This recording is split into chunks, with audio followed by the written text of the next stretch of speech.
He offered his jacket to a shivering woman at the bus stop, not knowing she was a CEO who would change his life forever. The wind cut through New York like a blade, snow falling steady from the gray sky, blanketing the sidewalks and quieting the city's usual roar. At a nearly deserted bus stop under a flickering street lamp, Henry stood hunched in a fraying olive jacket, clutching a worn manila folder tight to his chest. Inside were 5 resumes, 5 silent rejections. He exhaled slowly, watching his breath fog in the cold night air. 46 years old. Former construction engineer, widower, father, and for now, homeless. The thought landed heavily on him, like the snow piling at his feet. The red glow of a nearby pharmacy sign blinked 8:41 p.m. The bus was late. Cold had soaked through his worn boots. Then, through the snow, a woman appeared. She looked 30-something, in a business skirt and blouse, no coat, heels clicking on the pavement. Her wet hair clung to her face, arms wrapped tightly around herself. She stopped beneath the same awning, breath short, hands shaking. Henry tried not to stare, but her presence was striking. Clean, polished, yet clearly suffering in the cold. She rubbed her bare hands together, failing to warm them. He looked away. Just another night. Just another bus to nowhere. But then the wind howled. She flinched, curled inward, and Henry glanced at her again. His jacket wasn't much, but it was something. He could keep it, stay silent, be like everyone else. But he didn't. Without a word, he shrugged off the coat. The cold bit hard. He stepped toward her and held it out. Startled, she said, "You don't have to do that." Henry gave her a tired smile. "I've already lost enough today. This coat, it's the only thing I have left to give." She hesitated. "But you need it more than I do." Still, he gently draped it over her shoulders. "Not tonight." The warmth startled her. It smelled of soap, maybe coffee, comfort. She pulled it tighter without meaning to. "Thank you," she whispered. He nodded, folding his arms to keep warm. They stood in silence as the snow fell around them. After a moment, she turned to him. "What's your name?" "Henry." "I'm Claire." "Nice to meet you, Claire." She glanced at him. "You shouldn't have given me your jacket." He smiled faintly. "Probably not. But I couldn't just let you freeze." The low rumble of a bus broke the silence. Headlights pierced the snow as it pulled up. Claire moved toward it, then turned back. "Do you have somewhere to go?" Henry shrugged. "Somewhere," he said, not explaining it was the back seat of a rusted truck behind a warehouse. She reached into her purse and handed him a card. "In case you ever need anything." He took it, slipping it into his folder without looking. He didn't expect to use it. People said things like that all the time. Most didn't mean it. Claire stepped onto the bus, glanced back once more, the coat wrapped around her like armor. Henry watched until the bus disappeared into the snow. Alone again, he stood shivering, not from the cold, but from something else. Something small, quiet, powerful. He looked up at the sky, then down at the empty street. "Maybe tomorrow," he whispered, then turned and walked into the night. Henry walked slowly through the quiet back streets, snow crunching under his worn shoes. There was no need to hurry. No one waiting, no lights left on in a window. Just the cold familiarity of his truck, parked behind an old warehouse on the edge of the city. He reached it just after 9. The old '98 Chevy was rusted, the heater long dead. Inside the front seat was a nest of blankets, a pillow in the corner, and a lunchbox tucked beneath the dashboard. He climbed in, shut the door, and sat in silence. From the glove compartment, he pulled out a small tin box and opened it. Inside was a faded photograph. His wife, Lily, smiling bright, and their son, Noah, around 7, with a crooked grin. "Good night, Lily," Henry whispered. "Good night, Noah." He leaned back, eyes on the ceiling, letting memories wash over him.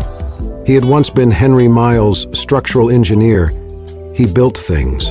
Schools, homes, hospitals. He had a wife who taught kindergarten, laughed often even when life was hard. Their son had her laugh, joyful and unfiltered. They weren't rich, but they were content. Then the cancer came. By the time they found it, it was already stage 4. Lily was gone in 9 months. Henry left his job to care for her. Afterward, everything unraveled. Bills piled up, savings drained. He sold the house, moved with Noah into smaller and smaller spaces, until there was nothing left but the truck. Still, he tried to shield his son. He turned the back seat into a spaceship, canned soup into adventures, a parking lot into their backyard. Every morning he walked Noah to school, clean-shaven and with his shirt tucked in. "Why do you still cut your hair?" a shelter worker had once asked. Henry smiled. "Because my son needs to believe things can get better, and I need to look like I believe that too." He worked whatever jobs he could find, moving furniture, fixing gutters, sweeping construction sites. It wasn't enough, but it kept them together, until last fall. A social worker stepped in, said it wasn't safe, said Noah needed stability. Henry didn't argue. He knew they were right. Through blurry eyes, he signed the papers, hugged his son, and promised, "Just for now, I'll come back for you." Since then, every day had been a climb. He sent resumes, stood in job fair lines, took notes at free workshops, studied codes at the library. He was building a plan, slowly, quietly. Tonight had made that plan feel further than ever. Still, sitting in his cold truck, rubbing his arms for warmth, he thought of Claire, the woman at the bus stop. How cold she'd looked, how surprised when he offered his coat. He didn't know why he'd done it, maybe because she reminded him of Lily, or maybe he just needed to feel like he could still do something good, that he was still the man who gave more than he took. Outside, the snow kept falling. Henry pulled a blanket over himself, leaned against the cold window, and shut his eyes. He didn't have much, but he still had himself, and for now, that would have to be enough. Claire stepped into the sleek lobby of her apartment building, the warmth inside wrapping around her like a soft blanket. The doorman greeted her with a polite nod, but she barely acknowledged him. Her heels clicked softly on the marble floor as she made her way to the elevator, still wrapped tightly in the jacket the stranger had given her. She hadn't intended to take it. In fact, she had tried to refuse, but the man, Henry, he'd said, had insisted with a look in his eyes that quieted any further protest. Now the jacket hung awkwardly on her, too large and threadbare, but warmer than anything she had worn in years. She stepped into her penthouse apartment on the 28th floor and was immediately greeted by silence. No television, no music, no laughter. Just the hum of modern appliances and the distant howl of winter wind through thick glass windows. Claire dropped her purse on the entryway table and slowly peeled off the jacket. She was about to set it aside when her fingers brushed against something in the inner pocket. Curious, she reached in and pulled out a folded piece of paper. It was worn, creased at the corners, smudged with fingerprints and time. She unfolded it carefully. It was a child's drawing, done in crayon. Two stick figures stood hand in hand under a crooked sun. One was labeled Dad, the other Me. A small heart floated between them. At the bottom, in uneven handwriting, were the words, "I love you, Daddy, Noah." Claire stood frozen. She stared at the drawing, the words blurring before her eyes. A tremor ran through her, and she sank onto the edge of her couch, jacket still in one hand, the picture in the other. Her throat tightened. Noah. The name stuck in her mind like a thorn. The way Henry had held the folder, the tiredness in his eyes, the weight in his voice. It all made sense now. This wasn't just a man who had given her his coat. This was a father. A father who still carried a piece of his child close to his heart. A father who had nothing, yet still chose to give. She looked around her apartment. The place was immaculate. High ceilings, designer furniture, glass walls, not a single photo frame or personal touch. A space designed for success, not warmth. Claire folded the drawing gently and placed it on her lap. Then, without thinking, she pulled the coat close and hugged it tightly to her chest. It still smelled faintly of something familiar. Maybe laundry detergent, maybe memory, and suddenly, without warning, tears welled up in her eyes. She hadn't cried in years. Not really. Not since she was a little girl, cold and hungry, sitting on the steps of her church hoping someone would notice her. That night, someone had. A man with kind eyes and a weathered face. He had taken off his coat and wrapped it around her shoulders. He hadn't said much, just smiled and told her she'd be okay. It had been the first act of kindness she remembered, the first time she felt seen. She never saw the man again, but that moment changed everything. Claire sniffed and wiped her cheek with the back of her hand. She wasn't the same girl anymore. She had clawed her way out of the foster system, worked through college on scholarships and sheer determination, built Infinity Group from a single app idea to one of the most influential tech companies on the East Coast. She had earned every dollar, every accolade. But somewhere along the way, she had forgotten what it meant to need, what it meant to give. Tonight, a stranger reminded her. She looked again at the drawing, at the shaky little heart between the stick figures, then at the coat in her arms. Too big, too worn, but heavy with meaning. And for the first time in a very long time, Claire Langston cried, not because she was broken, but because something inside her had been gently, beautifully cracked open. The next morning, Claire sat at her desk, a cup of untouched coffee cooling beside her. The skyline stretched endlessly beyond the floor-to-ceiling windows of her office. But her eyes were fixed on the crumpled drawing in her hand. The edges were worn now from being unfolded and folded again, as if she were trying to memorize every stroke of crayon. She had barely slept. She kept replaying the night before, the way Henry had offered his only coat without hesitation, the quiet dignity in his voice, the pain behind his tired smile. Something about him haunted her, not just the kindness, but the sorrow he tried so hard to hide. She reached into the top drawer of her desk and pulled out a small silver bell. Moments later, her assistant, Rachel, stepped in. "Yes, Ms. Langston?" "I need you to help me find someone," Claire said, her tone calm but firm. Rachel blinked. "Of course. Who?" Claire hesitated for a fraction of a second. "His name is Henry. I don't have a last name. He was at the 56th and Madison bus stop last night around 8:30. He gave me his jacket. I want to find him." Rachel looked surprised, but she nodded. "I'll see what I can do. And Rachel, this stays between us." Over the next few days, Claire's instructions were carried out with quiet efficiency. Her team, used to locating elusive developers and poached executives, now turned their skills toward piecing together the life of a man who lived in the shadows. They pulled traffic camera footage from the nearest intersections. Henry's figure appeared briefly, blurred and bundled in his jacket. They traced the bus routes that stopped in that area around the time Claire boarded. Cross-referenced with entry logs, they narrowed down a handful of potential riders. None of them matched corporate databases. Finally, Rachel returned with a thin folder. "His name is Henry Miles," she said. "It used to be a structural engineer, no recent employment records. I found some online forum posts asking about job openings. He listed a contact number linked to a prepaid phone, no permanent address." Claire flipped through the pages. A copy of an old driver's license photo, a LinkedIn profile frozen in time, a scan of a construction license that had long since expired.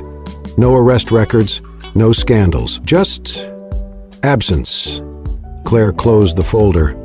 The silence in the room felt heavy. "Where is he now?" Rachel shifted. "One of our guys spotted him yesterday near the south end of the Bronx. There's an old pickup truck parked behind a warehouse. He's been seen coming and going, sleeping in it." Claire stood. "I want to go there." Rachel hesitated. "Claire, are you sure? We could arrange for someone to approach him or bring him here." "No," Claire interrupted. "This isn't a meeting, it's personal." Rachel said nothing, but her eyes softened. "I'll have someone drive you."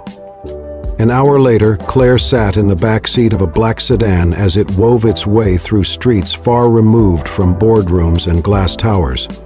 They passed shuttered storefronts, graffiti-covered walls, and people who moved with heads down against the cold.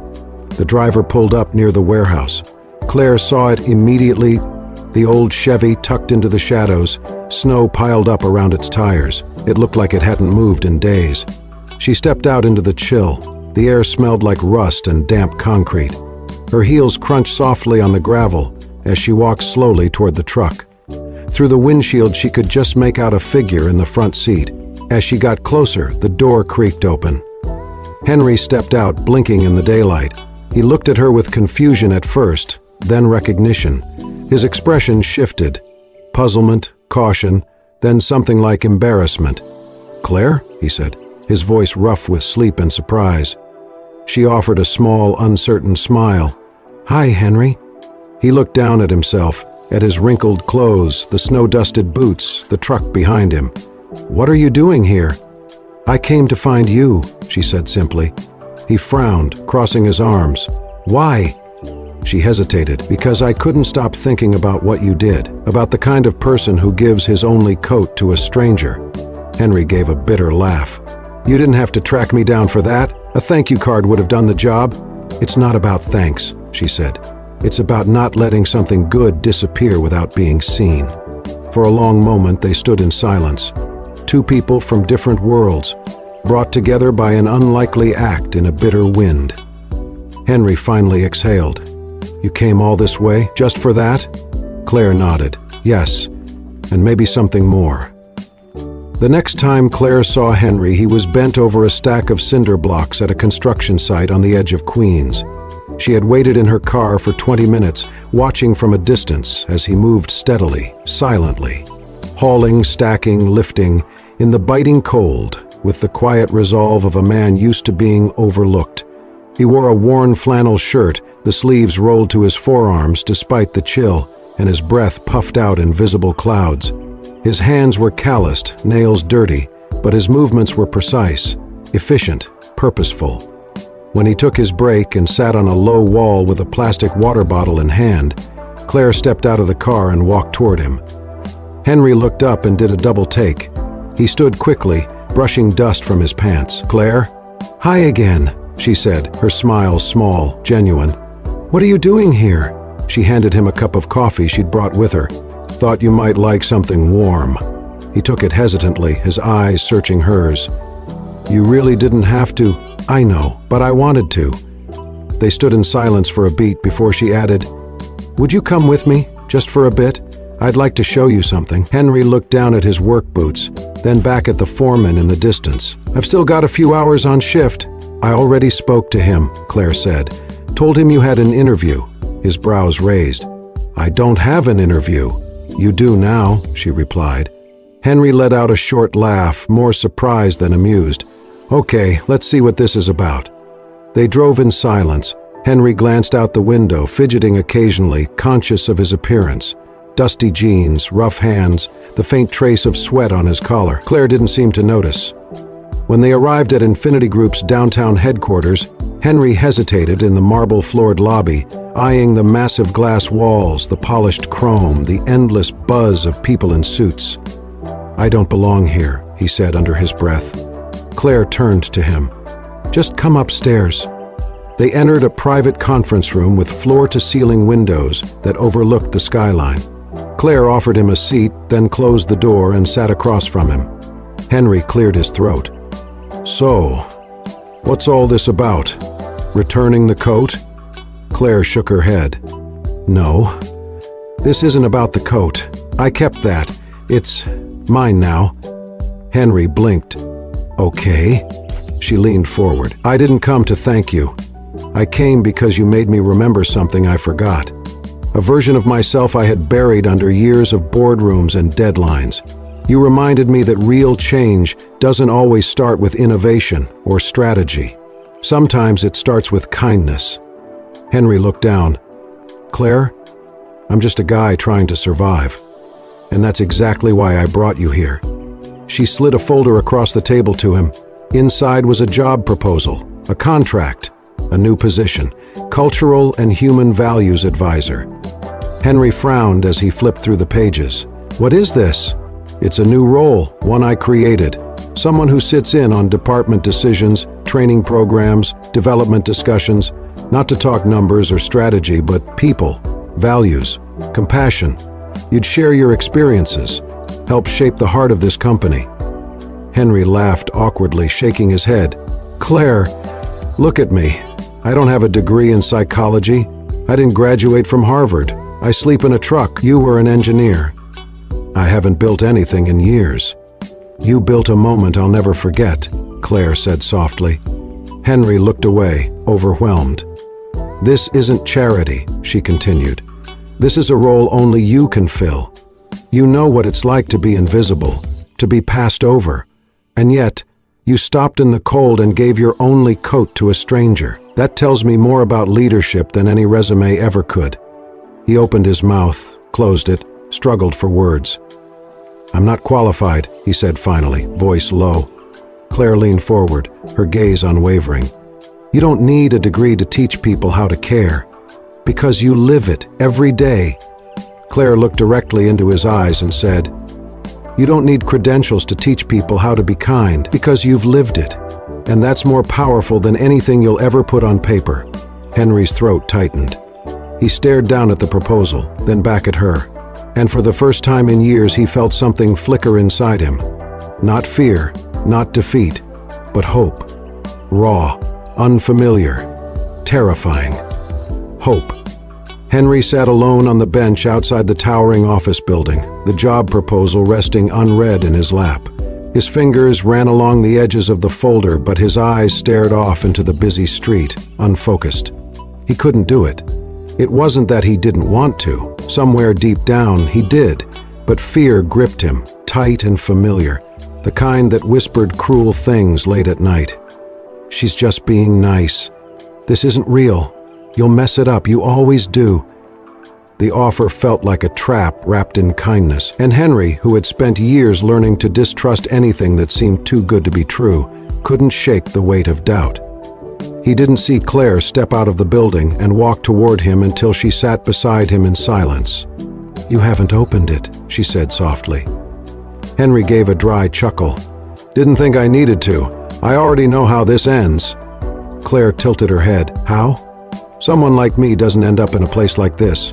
You don't build a company like Infinity by hiring people who sleep in trucks. You think I made you an offer out of pity? I think I don't belong in your world." Claire looked ahead for a moment, then stood. "Come with me, just for an hour." "Claire, no suits, no meetings. Just trust me." Against his instincts, he stood. They drove in silence for over 30 minutes, away from the city's shining towers and into a quieter part of town. Finally, they pulled up in front of a modest red brick building with a faded green awning. A painted sign read, "Thomas's Place, a safe space for every child." Henry followed her inside. The walls were bright, covered in handprints, painted animals, quotes about kindness. The air smelled faintly of crayons and warm bread. Laughter echoed from down the hall, high, joyous, unfiltered. Children. Claire led him past a community kitchen, a reading room, into a wide playroom filled with second-hand toys and handmade posters. Kids of all ages were sprawled across the floor, building puzzles, reading, playing. "This place," Claire said quietly, "was named after the man who saved me." Henry looked at her. "I grew up in foster homes, bounced around. Some were kind, some weren't. One night, I ran away. It was freezing. I was 12. I curled up outside a church, just waiting for morning." She paused. Her voice softened. "He found me. An old man named Thomas. He gave me his coat, sat with me all night. Didn't ask questions, just stayed." Henry didn't speak. He couldn't. "I never saw him again," Claire continued. "But that moment, it was like someone reached into the darkness and said, 'You matter.' I built this place because of him." She turned to face Henry fully. "And last week, someone else gave me a coat. Didn't know who I was. Didn't ask for anything, just gave." Henry swallowed hard. "You remind me of him," she said. "Not because of what you gave me, but because of who you are." They stood in silence, surrounded by the sounds of life and laughter. Henry's eyes wandered across the room, at the children playing, a volunteer tying a shoelace, a young boy reading aloud with too much energy. It felt warm, real. Claire touched his arm gently. "I don't need you to fit in a boardroom, Henry. I need you to remind people of this, of what it means to care." Henry didn't respond, not with words. His eyes were wet now. He looked down, trying to blink them away, but they came anyway. Quiet, unguarded tears. And then he nodded. Not for the job, not for the salary or the title, but because for the first time in years, he felt it. He was still needed, still useful, still human. Henry stood motionless in the center of a room full of joy and laughter, a single tear trailing down his weathered face, not out of sadness, but from the profound relief of realizing he still mattered. Henry's first day at Infinity Group didn't start with fanfare. There was no welcome party, no press release. Just a quiet meeting in a small, glass-walled room on the 5th floor, with a few skeptical department heads and a stack of sticky notes. Claire had introduced him simply. "This is Henry Miles. He's here to help us build something more meaningful than just profit." The looks were polite but uncertain, but Henry didn't flinch. He began by sharing his story, not the sob version, not the headline-grabbing kind, just pieces, honest pieces. What it felt like to lose everything, to wake up in a freezing truck, to walk into job interviews knowing your shoes had holes, to choose kindness anyway. At first, they listened with cautious curiosity. By the end of that first week, they were leaning forward. Henry had a way of speaking that didn't preach or perform. He asked questions that made people pause. "When was the last time you really looked someone in the eye? Do you know the name of the janitor who cleans this floor?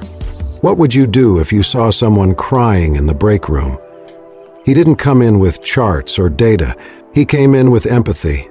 Slowly, a shift began. One by one, employees started seeking him out. First the interns, then junior developers, then department heads. Some came to talk about stress, others about burnout. A few came just to sit quietly during lunch. Henry listened, and when he spoke, he didn't offer solutions. He offered perspective. "You're not broken," he once told a young programmer who confessed he hadn't slept in 3 days. "You're just tired. Being tired doesn't mean you're weak. It means you've cared for too long without someone caring back." That line ended up taped to office doors, printed on mugs, quoted in all company emails. Claire watched it all unfold from her corner office. She saw how break room chatter changed, how laughter returned, how productivity rose, not because of pressure, but because people felt seen. It wasn't long before Henry had an official space of his own. Small, cozy, filled with plants, secondhand books, and a coffee pot that never seemed to empty. Outside of work, life began to rebuild in quiet, meaningful ways.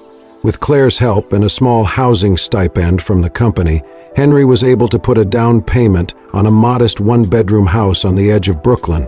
It wasn't much, but it had a porch, a garden plot, and walls that didn't rattle in the wind. More importantly, it had room for Noah. Now in his first year at a local university, Noah had moved back in with his father. Their first dinner in the new house was simple, spaghetti and garlic bread, but Henry would remember it for the rest of his life. "You kept your promise," Noah had said that night, tearing up. Henry hadn't answered. He couldn't, not with words, but the look in his eyes said everything. As for Claire, she and Henry saw each other nearly every day. At first it was about work, meetings, strategies, collaboration. Then, without trying, it became more.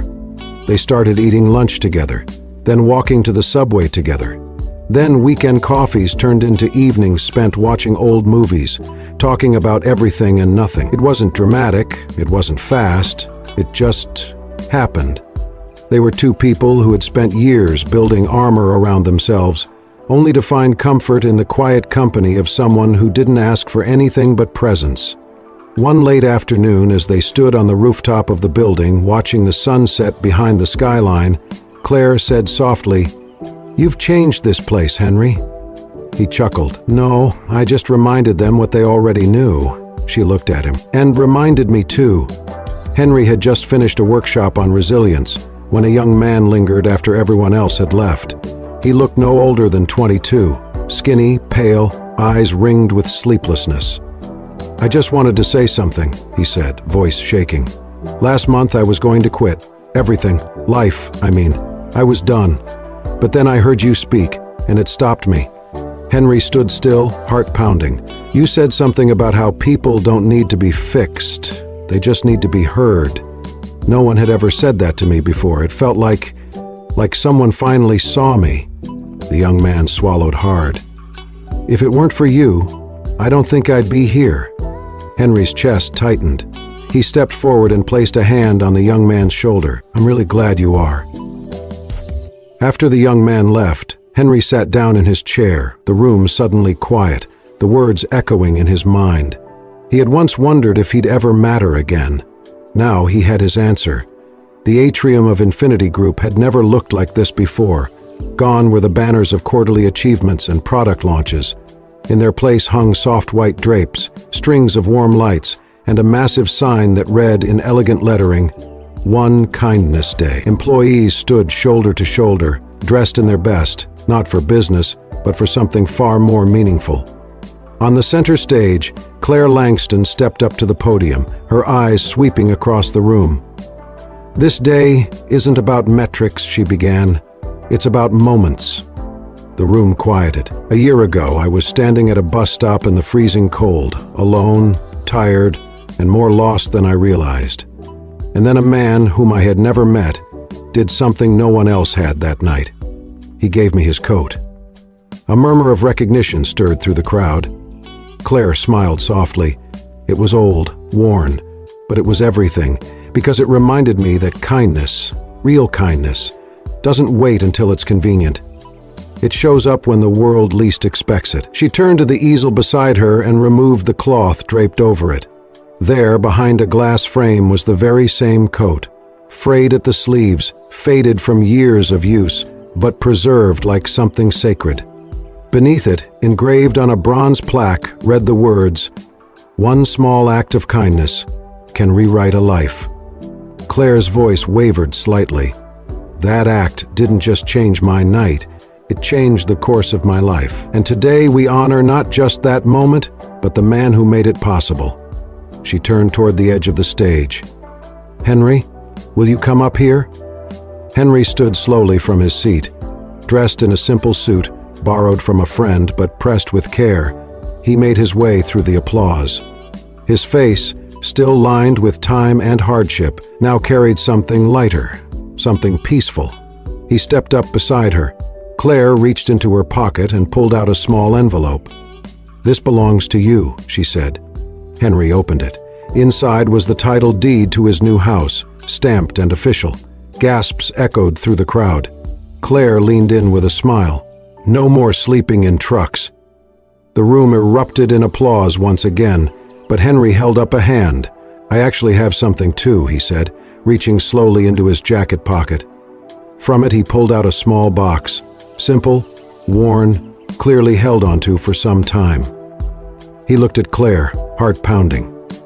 You said this coat changed your life, but you changed mine. Gave me back my name, my son, a roof, and hope. He opened the box.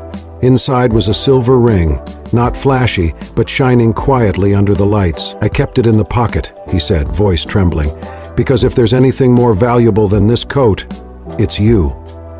Claire stared at him, eyes filling. Claire Langston, will you marry me?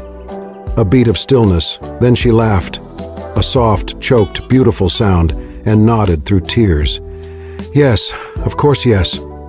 The crowd rose in a standing ovation, cheers and claps bouncing off the high glass ceiling. 1 month later they were married. The wedding wasn't held in a grand ballroom or a five-star resort. It took place at Thomas's place, the little red brick community center that meant the world to them both. Children made paper flowers. The chairs didn't match.